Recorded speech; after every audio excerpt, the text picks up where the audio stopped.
The river was quiet that morning, too quiet, almost sacred. Mist hovered just above the water, turning it into a silver mirror that reflected the rising sun.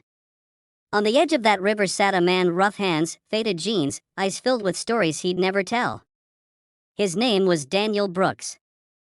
To the world, he was just another struggling single dad. To his little boy, Charlie, he was everything: hero, teacher, fisherman, and friend.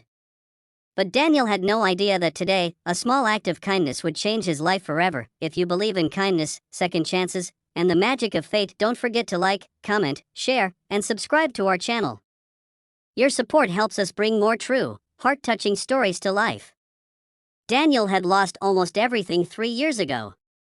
His wife, Grace, passed away after a long battle with cancer, leaving behind only their son and a mountain of hospital bills that swallowed everything they had.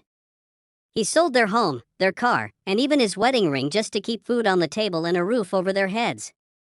Life wasn't kind, but Daniel never let Charlie see him break. Every weekend, they'd go fishing at the same quiet spot by Willow Creek, not because they always caught something, but because it was free, peaceful, and full of memories. Charlie, just 8 years old, loved those mornings. He didn't care about fish or bait. He just loved sitting beside his dad, listening to him talk about life, about patience, about how sometimes you have to wait for the right moment, the same way a fisherman waits for the right bite. Those lessons became their way of healing. That morning, as Daniel fixed the line, Charlie noticed another boy standing nearby, watching them quietly. He looked about the same age, dressed neatly in new clothes, holding a fancy fishing rod he clearly didn't know how to use. Daniel smiled kindly and asked if he wanted to join. The boy nodded, shyly, and sat down beside them. Daniel taught him how to bait the hook, how to cast, how to wait. The boy listened intently, his eyes wide with curiosity. For hours, the three of them fished, laughed, and shared sandwiches Charlie had packed. Daniel noticed the boy's manners, how polite he was, but also how lonely he seemed, like someone who had everything except time with a parent. When the sun began to dip, Daniel helped the boy reel in his first catch. The joy on the boy's face was pure magic. Before leaving, Daniel asked where his parents were. The boy hesitated, then said softly, "My mom's nearby. She said she'd come soon." He thanked Daniel and ran off up the hill. Daniel thought nothing more of it. To him, it was just another day of fishing, another lesson passed on. But it wasn't. The next morning, there was a knock on Daniel's small wooden door. When he opened it, he saw a woman standing there, elegant, poised, but with eyes that carried warmth instead of pride. "You're Mr. Brooks?" she asked. "I'm Evelyn Carter. I believe you met my son, Noah, yesterday at Willow Creek." Daniel felt embarrassed, thinking maybe the boy had done something wrong. But Evelyn smiled. "He couldn't stop talking about you. He said you taught him how to fish, how to be patient, how to breathe again." Her voice trembled slightly. "You have no idea what that means to me." Evelyn explained that her husband had died 2 years ago in a car accident. Since then, she'd buried herself in her business, Carter Designs, a multi-million-dollar interior company she built from the ground up. Her son, Noah, had grown quiet, distant, lost in a world of grief she couldn't fix with money or comfort. But after spending just one afternoon with Daniel and Charlie, Noah came home smiling again, something she hadn't seen in months. From that day on, Evelyn began visiting the river with Noah every weekend. Sometimes she'd bring sandwiches, other times just coffee for Daniel.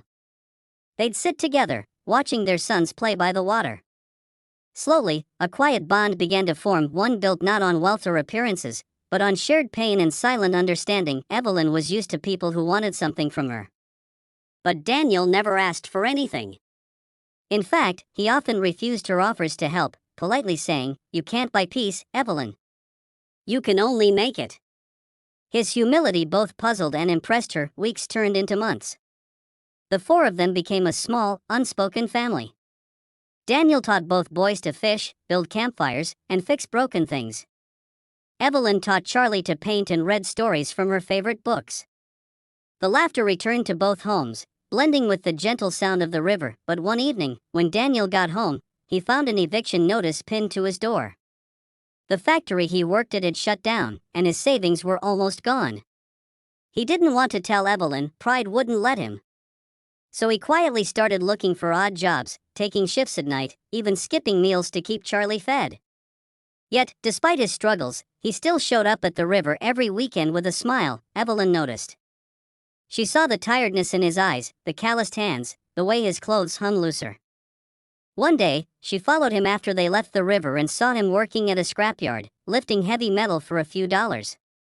Her heart broke. That night, she couldn't sleep. She realized how unfair life could be, how a man with such goodness could carry so much pain in silence. The next morning, she went to the scrapyard and asked to speak with Daniel. He looked embarrassed when he saw her. "Evelyn, I didn't want you to," but she stopped him, tears in her eyes. "You've given my son something no one else could. Let me give you something back." Daniel shook his head. "I don't want charity." She smiled softly. "Then don't take it as charity. Take it as love." He froze. The words hung between them like sunlight breaking through a storm. For the first time, he saw her not as the woman who had everything, but as someone who had lost, fought, and hoped, just like him. Over the next few months, their friendship deepened into something more. Evelyn helped Daniel open his own small fishing supply shop by the river, a place where kids could learn to fish, just like Noah and Charlie once did. She became his silent partner, never flaunting her wealth, just quietly believing in his dream. The shop became a community haven. Fathers brought their children there. Families came to spend weekends together. And in that little wooden shop by Willow Creek, something rare and beautiful blossomed, a love that healed two broken families and built something stronger in its place. One evening, under a sunset that painted the water gold, Daniel looked at Evelyn and whispered, "You know, I taught your boy to fish, but I think he taught me something far greater." Evelyn smiled, her eyes glistening. "And what's that?" He took her hand gently. "That love finds us when we stop looking, when we're too busy doing something kind." That day, their son stood beside them, holding their fishing rods, laughing as the water rippled with life. The river had brought them together, two lost souls, a pair of lonely children, and a story that would live in every heart that believed in hope after hardship. And maybe, just maybe, that's what life really is, a series of moments that feel ordinary but turn out to be extraordinary when love decides to cast its line.